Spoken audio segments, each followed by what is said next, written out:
aujourd'hui on part à l'aventure sur le nouveau jeu de Chip Theory Game, 20 Strong, localisé en français par Lucky Duck Game. C'est un jeu qui vient d'arriver pour ceux qui avaient fait le financement participatif. Alors il était aussi en VO depuis déjà quelques mois, il est arrivé en français ces jours-ci.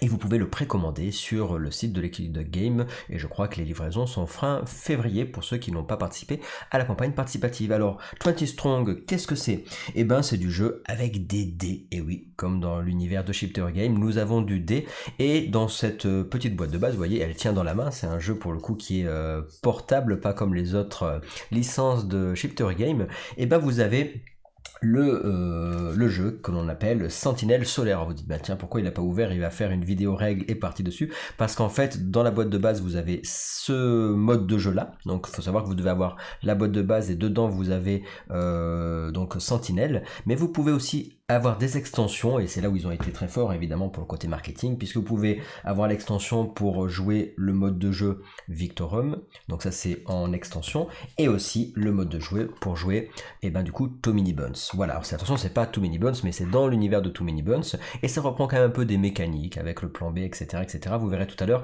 Alors là, j'utiliserai les mots français puisqu'on est sur la version française du jeu, ça peut un peu dérouter les personnes qui sont habituées à la version anglaise de Too Many Buns, mais vous verrez tout à l'heure. Enfin bref, dans tous les cas, pour jouer, vous avez donc besoin des règles et de la boîte de base, donc de 20 Strong, donc un petit livre de règles qui est pas très gros, alors du coup il est passé d'ailleurs, il est là, là je vous montrerai là, celui-ci, voilà, donc vous avez quelques pages, un petit livret de règles, ça prend pas énormément de place, et après vous choisissez du coup quel module vous voulez jouer. Donc nous aujourd'hui nous allons jouer avec donc les règles de base plus les règles additionnelles pour faire le module Too Many Buns, qui est apparemment considéré un des super modules. Alors moi j'ai testé que celui-là parce que je suis amoureux de Too Many Buns, donc du coup on va faire Too Many Buns aujourd'hui, mais avec les règles de base, vous allez pouvoir jouer évidemment avec les autres, sauf que chaque module va vous apporter dans son univers des règles qui lui sont propres. Donc là, nous, on va voir les règles vraiment qui sont propres à Too Many Buns. Alors, sans plus attendre, on va regarder un peu le matériel et voir comment fonctionnent les règles du jeu. Et ensuite, en deuxième partie, du coup, nous allons essayer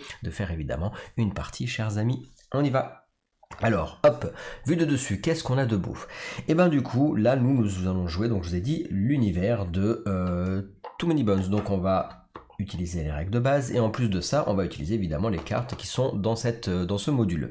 Donc dans ce module, comment ça fonctionne? Mais en début de partie on va choisir plus exactement un tyran à affronter. Donc on en a plusieurs, moi j'ai pris ce tyran là, mais on aurait pu en prendre d'autres parmi les tyrans qui sont proposés dans la boîte. Vous avez dans la boîte plusieurs tyrans pour pouvoir avoir de la rejouabilité. Donc on a celui-là par exemple, c'est rigolo, à chaque fois il y a des jolies cartes. Si vous regardez ici, si je vous change hop la caméra, vous voyez, hop ici, voilà, regardez les cartes. Les cartes comme les TCG, voilà, avec des effets, etc. Donc vous allez choisir un tyran, donc parmi X tyrans, donc il y en a plein d'autres. Je vais pas vous montrer tout le matos du jeu parce que c'est pas un unboxing, mais voilà, il faut savoir que vous avez plusieurs tyrans que vous allez pouvoir affronter. Voilà, à chaque fois je m'amuse avec les reflets. Ok, bref, allez, j'arrête de faire mumuse, Gab, et tu te concentres sur les règles. Donc voilà, donc en tout cas nous avons des tyrans, et on va choisir donc en début de partie un tyran. La version Too Many Buns, c'est quoi? On a des journées qui vont se dérouler, c'est un peu comme le jeu Too Many Buns, et donc on va avoir un compteur de journées, et ce tyran, il va avoir une phase qui va nous dire, voilà, vous allez pouvoir l'affronter à partir de la 9e journée. Donc ici, chaque fois qu'on va faire une nouvelle journée de jeu, on va avoir tout un tas d'étapes, et quand la journée sera terminée, on va incrémenter notre compteur, 2e journée, 3e journée, et à la 9e journée, on pourra aller l'affronter. On pourra attendre un peu plus et l'affronter au plus tard à la 12e journée, mais il faut que le jeu se termine à la 12e journée, donc on a au maximum 12 jours pour venir affronter notre tyran. Alors vous allez me dire, oui mais Gab, c'était bien gentil, mais pourquoi il y aurait besoin d'utiliser plus de journées? Parce qu'on va faire évoluer notre héros, notre Gearlock, et du coup notre héros va évoluer au fur et à mesure des journées pour être prêt pour affronter les vilains et le grand tyran. Alors quand je parle de héros, évidemment dans le jeu vous avez tout plein d'ailleurs de héros. Alors je dis héros, mais on pourrait dire les Gearlock, et donc là du coup chacun a 2 phases. Donc vous avez les points de vie, vous avez les points de stratégie qui vont en fait vous donner le nombre de phases que vous allez pouvoir jouer pour lancer des dés, et après les récupérations, on y viendra tout à l'heure, et le plan B qui est qui permet en fait de mettre les dés ratés, les échecs, vous allez pouvoir les mettre dedans pour pouvoir faire des effets. C'est un peu le concept de à la Too Many Bones. Et si jamais on arrive à avoir un plan B au max, on va pouvoir exalter le personnage pour qu'il soit inné, et dans ce cas-là, il va avoir des capacités en plus et il va améliorer ses stats. Donc on va voir comme ça, alors là c'est les traductions évidemment de nos héros en version française, mais on va voir comme ça tout plein de choix de héros. Alors déjà vous voyez que rien que sur ça, on a pas mal de choses, et là pourquoi il y a universel?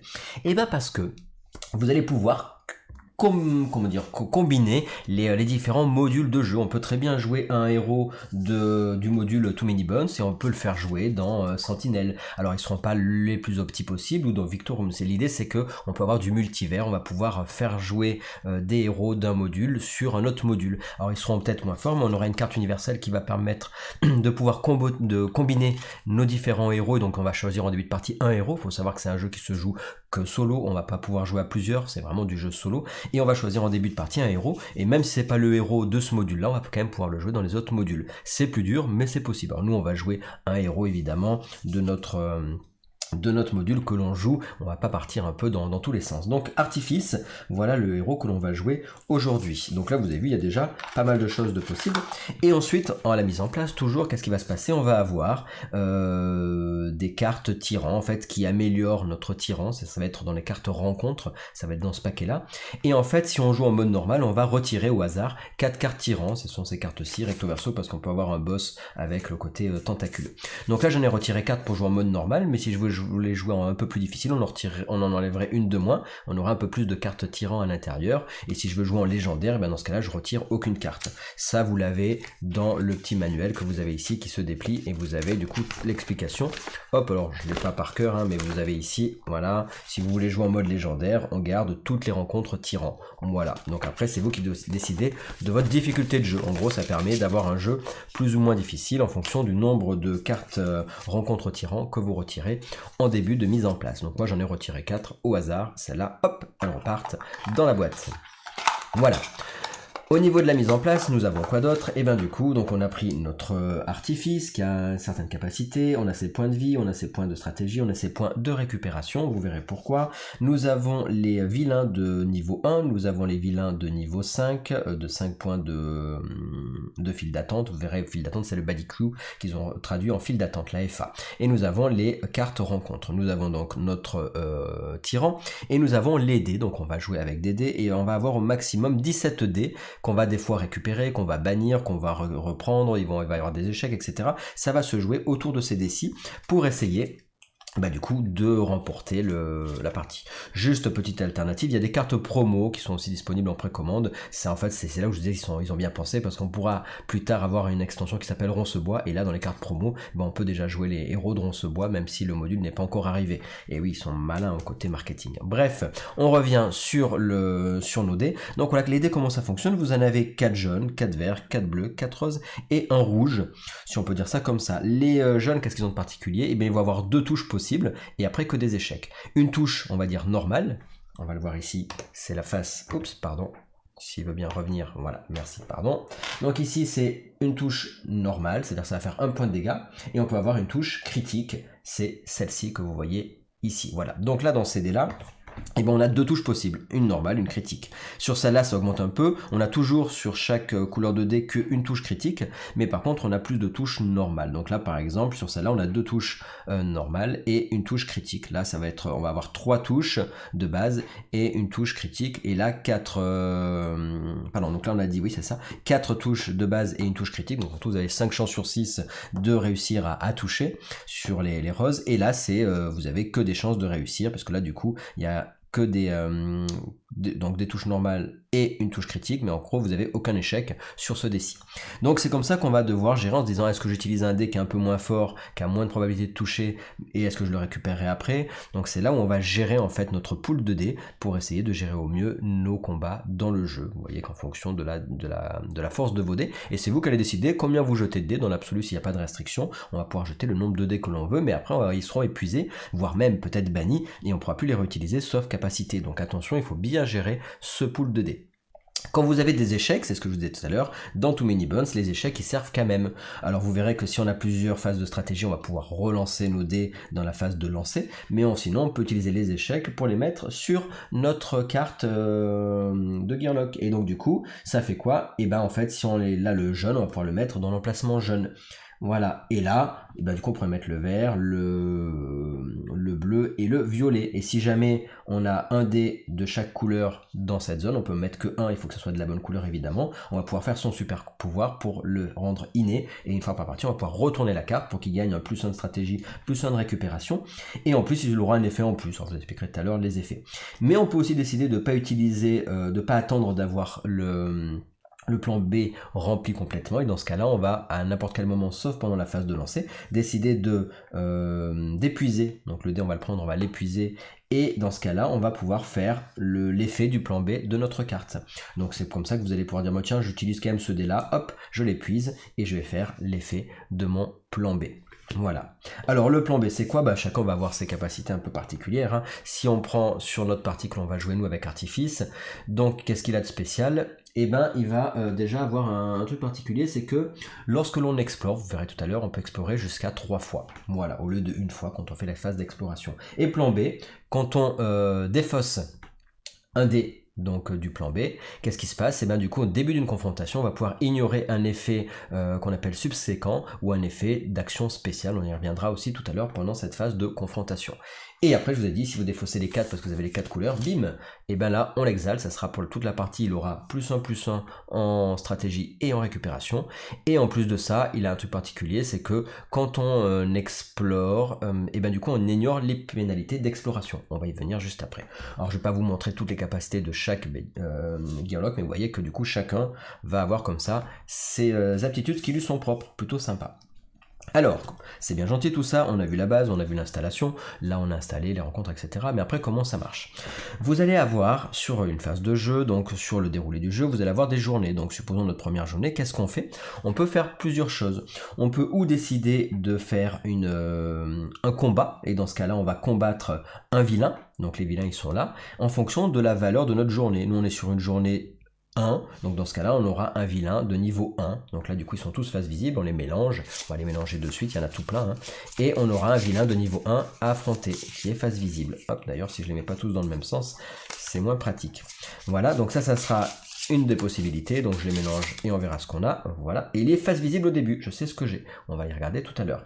Donc on pourrait dire, ben tiens, j'affronte celui-là parce que je suis à la journée 1, si j'étais à la journée 3, et ben du coup c'est ce qu'on appelle la buddy queue, et en français c'est la file d'attente, si je suis journée 3, je dois prendre des vilains jusqu'à une valeur de 3, donc là ça ferait 3 vilains de 1. Et si jamais je suis au jour 5, et ben on voit qu'on a des vilains qui sont de valeur 5, dans ce cas-là on aurait au jour 5, un seul vilain de niveau 5 à prendre. Si on est au jour 6, et ben du coup on aurait un vilain de valeur 5 et un vilain de valeur 1. Donc attention, on prend toujours d'abord le vilain le plus haut, c'est-à-dire que si on est au jour 6, on va prendre obligatoirement d'abord un vilain de valeur 5, puis ce qui reste, c'est-à-dire un valeur de niveau 1. Si on est au jour 9, on va prendre un vilain de niveau 5 et 4 vilains de niveau 1. Si on est au jour 10, on va prendre 2 vilains de niveau 5. J'espère que vous avez compris. Voilà, bref, donc ça c'est si on fait un combat. Ou je peux décider d'aller dans les cartes rencontres. Les cartes rencontres, elles sont de plusieurs. On a ce qu'on appelle les cartes Molnor, on a les cartes rencontres tyran, et on a les cartes crochetage. On a les 3 parties, ça c'est ce que vous avez souvent dans Too Many Bones. Alors, donc pareil, ça sera mélangé et on en aura au hasard une face visible, on pourra choisir si on l'a fait ou non. Si on prend les cartes Molnor, qu'est-ce qui va se passer? Si on va avoir ou un combat avec une file d'attente de valeur plus 1 point, donc ça veut dire que si on était au jour 1 et qu'on faisait un combat en utilisant cette rencontre-ci, et ben du coup on aura en fait une file d'attente de valeur 2, voilà. Ou alors on peut très bien faire une rencontre pacifique, et dans ce cas-là, on va avoir un prérequis, il faut avoir toutes les possibilités du prérequis pour pouvoir la faire, et dans ce cas on va faire, ben du coup on va pas faire de combat, on va faire juste le prérequis. Alors si je reviens ici, si je vous montre sur celle-ci, hop voilà, donc là vous voyez, on a ça, ou on fait un combat avec une difficulté de plus 1, ou alors on fait une rencontre pacifique, et du coup ça nous donne un bonus ou un malus pour améliorer notre perso. Et une exploration, on voit qu'à chaque fois qu'on veut explorer ces paquets de rencontres, on va avoir une pénalité d'exploration, parce que ces paquets de rencontres, vous verrez pourquoi, il faut essayer ils nous embêtent pour pouvoir les explorer, évidemment. On va y venir après sur l'exploration. Ensuite, on a quoi? On a dit qu'on avait les cartes crochetage, et dans ce cas-là, les cartes crochetage, il va falloir avoir, ça va s'utiliser, donc vous dites, bah tiens, sur cette journée-ci, je vais pas faire de combat, et je vais faire une rencontre, par exemple, crochetage, si jamais j'ai la possibilité, si elle est face visible sur le dessus du paquet. Dans ce cas-là, je vais la prendre avec moi, dans mes objets, et il va falloir que lors des combats, je mette sur ma carte objet, c'est une carte objet, il va falloir que je mette en tout 2 dés bleus. Et si j'arrive à mettre 2 dés bleus, et ben du coup qu'est-ce qui va se passer? Et ben là il nous montre, hein, c'est-à-dire qu'on a besoin de réussite, ou on a besoin de, il nous montre un peu les phases des dés évidemment qu'il va falloir avoir. Donc ça il vous les indique avec le petit voilà, la petite indication qui est là. Bref, pendant les combats il va falloir donc du coup mettre des dés dessus. Donc les dés que vous aurez lancés, au lieu de les utiliser pour combattre, vous allez les mettre sur votre coffre pour essayer d'ouvrir et à gagner la longue vue. Et quand vous avez les deux, quand on sera à la phase, vous verrez tout à l'heure, de résolution, et ben on pourra ouvrir notre coffre, et dans ce cas-là, notre coffre est ouvert et il nous donne là par exemple une capacité permanente. Donc ça va être cool, on va pouvoir améliorer nos persos en gagnant de l'équipement, mais encore faut-il qu'on arrive à mettre des dés dessus, et quand on arrive à mettre le nombre de dés qu'il nous faut, nécessaire, et bien dans ce cas-là, les dés, une fois qu'on va ouvrir le coffre, ils vont revenir dans notre pool de dés. Ça veut dire qu'on va pas les épuiser, donc ça veut dire que là, ils vont être, malheureusement, on va devoir les utiliser pour les mettre là-dessus. Ça peut rester sur plusieurs combats, mais une fois que c'est tout plein, on ouvre, et là, bim, on récupère nos dés, heureusement. Et la dernière chose, c'est quoi? Ce sont les cartes tyrans. Donc on va avoir des grosses cartes comme ça, qui vont avoir un effet souvent sur les combats, et des capacités qui leur sont propres. Ces cartes tyrans, donc là du coup, nous on va en avoir 4 parce qu'on joue en mode normal, enfin 4 dans le paquet. Et là on voit qu'on a du coup recto verso, c'est en fonction du boss qu'on peut affronter. Et du coup, ces cartes tyrans, et ben en fait, on va essayer, dans le but du jeu, donc quand on va explorer, on va essayer de s'y confronter à ces cartes tyrans. Pourquoi? Parce que pour chaque carte tyran qu'on n'aura pas vaincu, donc carte rencontre tyran, pardon, attention, pour chaque carte rencontre tyran qu'on n'aura pas vaincu, notre miam, notre tyran qu'on va affronter en fin de partie, il aura plus de points de vie. Et à chaque fois, ça va être différent en fonction des tyrans que vous allez affronter. Donc ça veut dire quoi? C'est-à-dire qu'en gros, ça va buffer, ça va booster votre tyran pour chaque carte rencontre tyran que vous n'aurez pas résolu pendant votre partie. Donc c'est important d'essayer d'aller rapidement éliminer ces fameuses rencontres tyrans. Donc ça, pareil, on va mélanger. Et alors je vais le faire sans regarder parce que du coup sinon on sait ce qu'on va voir sur le dessus. Hop, et on est bon. Voilà, donc là qu'est-ce qu'on a? Bah tiens, on a un coffre-fort, tiens, justement. On a un objet. Alors il faut savoir que vous allez pouvoir avoir des objets, et le nombre d'objets que vous pouvez avoir sur votre héros correspond à votre valeur de stratège. Donc ça veut dire que si vous voulez, là pour l'instant j'ai que 2 en début de partie, donc je pourrais avoir que 2 objets. Et en plus ces objets-là, vous pouvez pas les virer, c'est-à-dire qu'une fois que vous les avez, vous êtes obligé de les ouvrir pour pouvoir les échanger. Mais au début, si tant qu'ils y sont, vous êtes obligé de les garder. Contrairement aux autres objets, vous pouvez très bien décider de défausser. Si vous gagnez des objets grâce aux rencontres vilains, enfin au combat vilain, ben dans ce cas-là, vous pourrez les défausser si vous avez le maximum d'objets que vous voulez en faire venir à nouveau, vous les échangez. Par contre, ceux-là, une fois qu'ils y sont, ils y sont. Et un effet permanent ou pas, donc là vous avez vu c'est un gros parce qu'il faut quand même avoir 3 dés pour pouvoir l'ouvrir celui-là, donc attention, c'est pas si simple.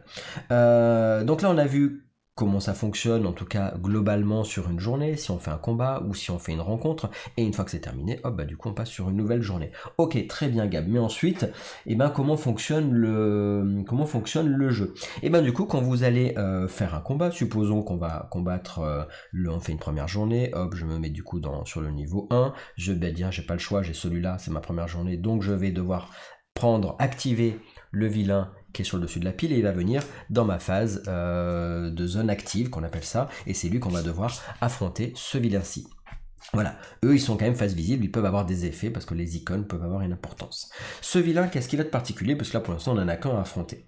Si on regarde d'un peu plus près, on voit quoi? On voit qu'il a 3 points de vie, il faudra lui faire 3 de dégâts pour l'éliminer. Quand il nous attaquera, il fera 1 de dégâts, et on voit que là il est relié avec les tyrans qui ont les vilains qui ont ce symbole-ci. Ça peut avoir une importance parce qu'en fonction, ils peuvent avoir des boosts en fonction de l'icône qui les relie à certains autres vilains. Il nous dit quoi? Il nous dit que quand on l'affronte, ça c'est un effet continu, et ben du coup à chaque étape de lancer, ben du coup il va se passer quelque chose. Si vous obtenez au moins un échec, changez une touche non assignée en échec, ou renvoyez dans votre réserve un dé assigné à un vilain invaincu. Donc en gros ça veut dire quoi? C'est-à-dire que là on va se prendre un malus si jamais on obtient au moins un échec dans nos lancers de dés. On va devoir, une autre touche qu'on n'aurait pas mis sur un vilain, on va devoir la remettre sur une mode échec et pas sur sa face du coup touche. Ou alors on va devoir renvoyer un dé de notre réserve. Donc c'est un peu ballot. Ça c'est un effet continu. Si jamais j'arrive à l'éliminer, qu'est-ce qui va se passer? Je vais avoir un effet instantané qui va me permettre d'explorer. Alors, c'est bien gentil, mais comment on va faire pour faire tout ça? Et ben du coup, là ici, supposons que je suis sur mon début de combat, et ben je sais que je vais avoir jusqu'à 2 phases de stratégie. Donc là, je vais commencer, c'est ce qu'on appelle une confrontation, et donc sur mon conflit, je vais avoir là ma première phase de confrontation. Sur ma phase de confrontation, qu'est-ce que je vais faire? Je vais sélectionner. Donc on va avoir une première phase qui va nous permettre de sélectionner mes dés. Donc je vais là l'engagement, j'ai lui, et je vais sélectionner les dés que je veux utiliser. Donc je vais pouvoir prendre le tapis qui n'est pas dans le jeu, mais c'est le tapis de Too Many Bones, c'est dire ben tiens, je vais utiliser, je dis n'importe quoi, ce dé là par exemple qui est pas très fort, et ce dé-ci. Mais j'aurais pu utiliser une tonne de dés, hein. J'aurais pu en utiliser beaucoup plus. Tiens, supposons, je dis tiens, j'utilise tout ça, parce que j'ai pas confiance en ma chance, quand même, faut pas déconner, quoi. Là, qu'est-ce qui se passe? J'ai engagé, j'ai choisi les dés que je mettais dans ma zone active, on dit qu'on les met dans la zone active, là ici elles sont dans notre zone non active, mais elles sont disponibles. Donc là ici, je vais les lancer.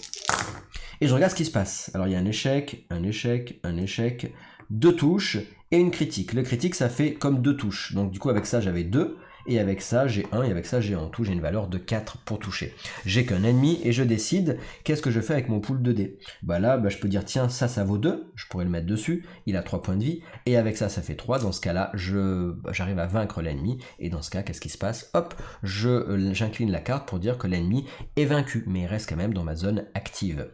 Parce que s'il y avait d'autres ennemis, dans Too Many Bones, dans ce module-là, on doit continuer là où les confrontations, tant que tous les ennemis ne sont pas vaincus. Contrairement aux autres modules où là du coup ça va pas se passer comme ça sauf quand vous combattez le boss final. Nous il faut savoir que quand on ira combattre le boss, on aura le boss à combattre qui a minimum 9 points de vie plus les rencontres qui fait 2 de dégâts et qui aura donc 2 points de vie par rencontre qu'on n'aura pas, rencontre tyran qu'on n'aura pas résolu, et il a un effet que je vous en parlerai tout à l'heure, et en plus de ça il va venir avec un vilain de niveau 5, bref. Donc ici, je vois que j'aurais pu faire 3, sinon j'aurais pu décider de ne pas l'éliminer et de faire 2 par exemple. Si je l'élimine en faisant 3, qu'est-ce qui se passe? Eh ben, je vais faire l'effet instantané qui est d'explorer. Par contre, on voit que à chaque étape de lancer, j'avais fait une étape de lancer, on l'a dit tout à l'heure, si j'obtiens un échec, c'est le cas, et ben du coup ils me disent qu'on doit changer une touche assignée. Donc là pour le coup, là il y avait une touche que j'avais pas assignée. Si j'avais décidé d'assigner une touche, je dis n'importe quoi, par exemple j'avais signé comme ça, je serais obligé, comme j'ai un échec ici, ça de transformer en échec. Et donc ça deviendrait un échec, malheureusement. Et dans ce cas, si je faisais comme ça par exemple, lui je le transformerais en raté, ça reviendrait là, et lui par contre comme c'est un par un que vous mettez vos dés, vous mettez un dé, hop, puis après vous en mettez un autre, vous mettez un par un vos dés sur les différents vilains qui sont dans votre zone active. Et là j'aurais quand même 3 malgré tout, mais j'aurais un dé qui se serait transformé en échec. Je peux faire ça comme ça, sinon j'aurais fait l'autre version. Donc là j'ai quand même 3, j'arrive à le gagner, et donc du coup je vais pouvoir explorer.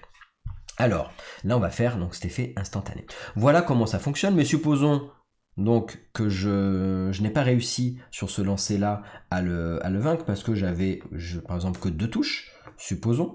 Là qu'est-ce qui se passe? J'avais que 2 touches et l'autre c'était du coup que des échecs. Là j'ai fait cette première phase qu'on appelle la phase de stratégie, et comme j'ai 2 en valeur de stratégie, je vais pouvoir refaire une phase de stratégie, et dans ce cas là je vais relancer tous mes dés qui n'ont pas été assignés. Attention, si j'avais les dés assignés je peux pas, mais je peux pas dire celui-là je le relance pas parce qu'il m'intéresse, parce que je peux très bien avoir une touche et dire tiens cette touche là je l'ai pas assignée, je la relancerai pour essayer de faire un critique, c'est pas possible. C'est-à-dire que tous les dés qui n'ont pas été assignés à une carte, vous êtes obligé de les relancer. Donc là je peux refaire une phase de stratégie, puisque du coup j'ai un dé de valeur 2, donc je vais pouvoir refaire une phase de stratégie. Bon là du coup vous avez vu c'est l'effet garageux, hein, j'ai que des échecs, donc ça aurait pas été cool, parce que là pour le coup, du coup sur ma nouvelle phase de stratégie, on voit que j'ai fait que des échecs, donc je serais pas arrivé à l'éliminer, et dans ce cas là j'aurais utilisé toute ma stratégie.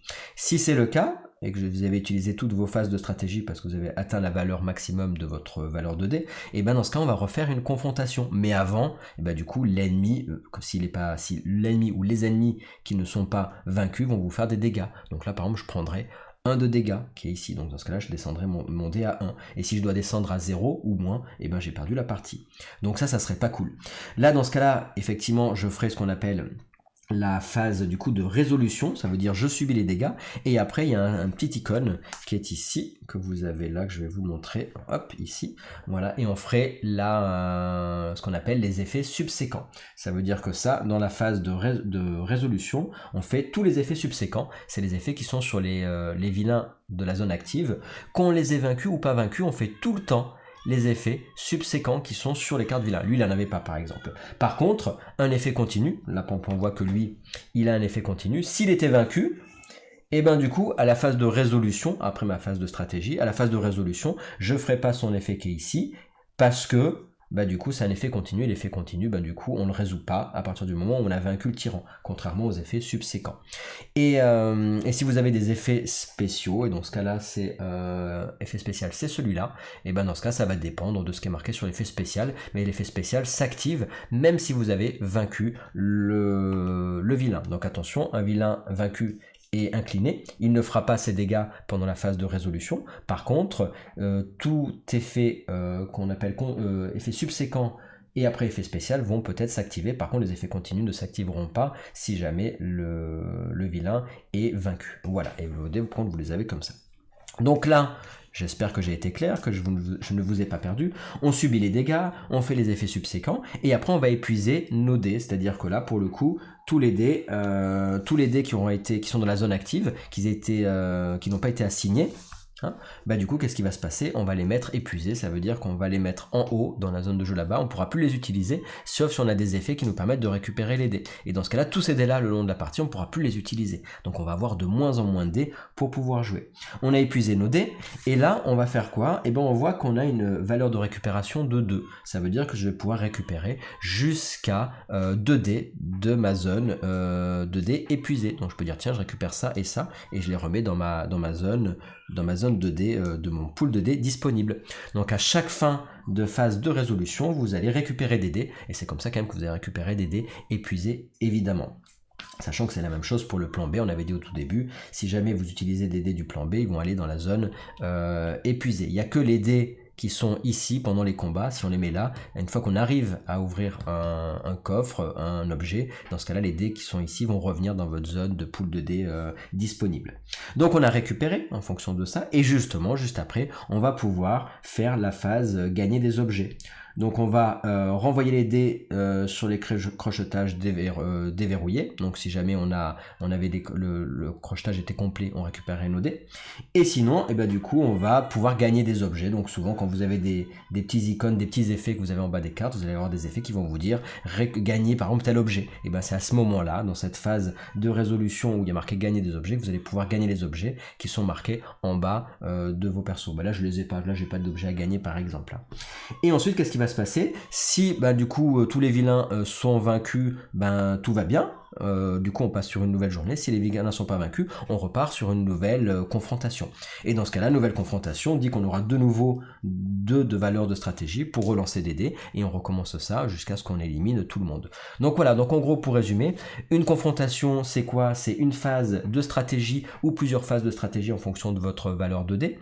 Et ensuite, on fait une phase de résolution. Une fois que c'est terminé, phase de stratégie et phase de résolution. S'il n'y a plus d'ennemis, ils sont tous vaincus, et c'est terminé pour la journée. S'ils ne sont pas tous vaincus, on refait une nouvelle phase de confrontation. C'est important parce que souvent, des fois, on vous dit pour chaque début de confrontation, faites telle ou telle chose. Voilà, donc ça, c'est important à savoir.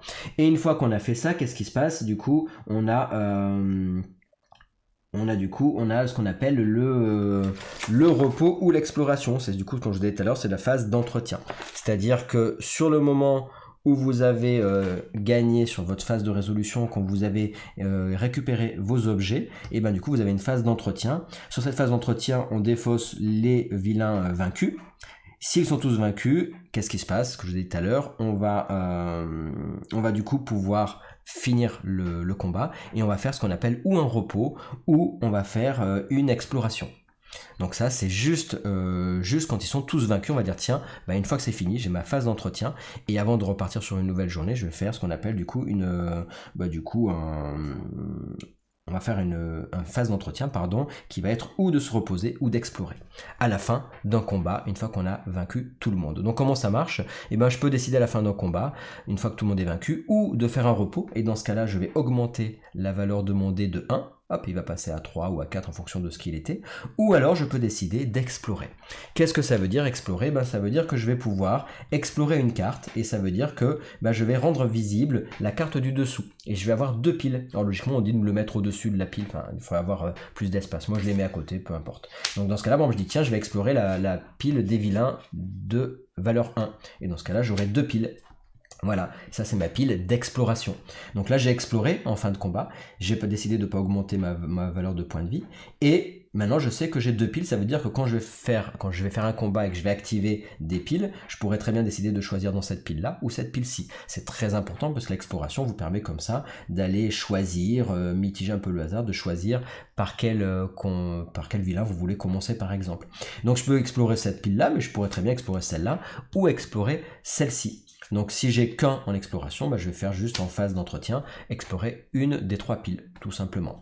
Moi par contre j'ai une capacité qui me permet d'explorer jusqu'à 3 fois. Donc je pourrais dire tiens j'explore là, et puis j'explore là. Ou alors je dis tiens j'explore celle-là. Mais si j'explore à nouveau celle-là, elle va venir se mettre au-dessus de celle-ci. Donc j'aurai tout le temps que 2 piles dans tous les cas de chaque une explorée, une d'exploration et une de base. Mais je peux pas mettre une troisième, une quatrième. Je vais mettre par-dessus face visible. Donc je sais celle qui est dessous et je vais en mettre une encore face visible par-dessus. Et là je choisirai ou celle-là ou celle-là. Et si je choisis celle-là, je sais que celle d'après ça sera celle-là. Donc très intéressant l'exploration. Et donc comme ça, si par exemple c'est celle-là, ça va se mettre sur celle-là. Si j'explore là, très intéressant. Pourquoi? Parce qu'on a dit qu'on voulait éliminer les rencontres tyrans. Donc on va essayer d'aller les chercher ces rencontres tyrans. Si j'explore ça, pas de souci, par exemple je veux pas cet objet, pas de problème. Par contre là si je veux explorer cette carte, c'est ce qu'on disait tout à l'heure, attention qu'est-ce qui va se passer? Je vais avoir une pénalité d'exploration et on voit que je vais devoir bannir un dé ou perdre un point de vie si je veux explorer, c'est-à-dire si je veux mettre cette carte-ci qui est là, si je veux les mettre ici. Voilà, donc attention, là vous avez des pénalités quand vous explorez, sauf quand vous avez amélioré artifice, c'est sa capacité à lui qui vous permet, quand il est inné, de ne pas prendre le malus d'exploration. Donc plutôt intéressant. On va comme ça jouer tout du long et après quand on sera au moins au 9e jour, on va pouvoir aller attaquer, parce que c'est le 9e jour qui est marqué sur ce tyran-là, on pourra aller attaquer ce tyran-ci. Voilà comment ça fonctionne pour cette version de 20 Strong de Too Many Bones, et on va jouer comme ça au fur et à mesure de nos parties. Alors on va essayer d'avoir évidemment de se confronter à des cartes qui vont nous faire, on va dire, qui vont nous permettre de gagner des boosts, comme on pourrait dire, voilà par exemple celle-là, si on regarde, si on a des cartes comme ça en début de partie, c'est intéressant, parce que lui si on l'élimine, on voit qu'en effet instantané, il nous fait gagner 1 en stratégie, et dans ce cas-là on va augmenter nos capacités. Donc le but c'est ça, c'est d'essayer d'augmenter au plus possible nos capacités de récupération de stratégie et de points de vie avant d'aller attaquer évidemment le boss à la fin. Donc on va essayer de choisir, d'explorer pour choisir les cartes qui vont nous booster le mieux possible et être le plus opti dans nos différentes journées pour améliorer les caractéristiques évidemment de notre héros, que ce soit avec des objets ou que ce soit avec des cartes qui vont nous donner des bonus. Donc c'est là où on va essayer de gérer au mieux à la fois de réussir évidemment la rencontre, mais aussi de gérer l'évolution de nos héros et de gérer aussi notre pool de dés, parce que plus on va en épuiser, on ne récupérera que 2 au début et à un moment donné vous risquez de plus avoir de dés, donc il faut vraiment gérer, tiens, comment j'augmente vraiment mon dé de récupération ou j'utilise moins de dés, etc. etc. C'est à vous d'avoir ce petit côté de mitiger, on va dire, le hasard. Voilà. J'espère que ça vous a plu sur cette première vidéo d'explication des règles de 20 Strong et avec le module Too Many Bones, et on va partir après sur une prochaine vidéo où là pour le coup on part à l'aventure puisqu'on va affronter ce fameux Miam tous ensemble. Alors c'est Nom, mais du coup maintenant il s'appelle Miam, c'est en version française. Et ben écoutez, j'espère que ça vous a plu, j'espère que vous avez passé un bon moment. N'hésitez pas à vous abonner et à mettre un petit j'aime ou à partager ou faire un petit commentaire, ça fait toujours plaisir. Et puis on se retrouve très vite pour de nouvelles aventures, en tout cas sur la prochaine que je mettrai après en lien, qui arrivera les jours d'après, où vous aurez du coup la partie suite aux règles expliquées aujourd'hui. Allez, à tout bientôt, au revoir.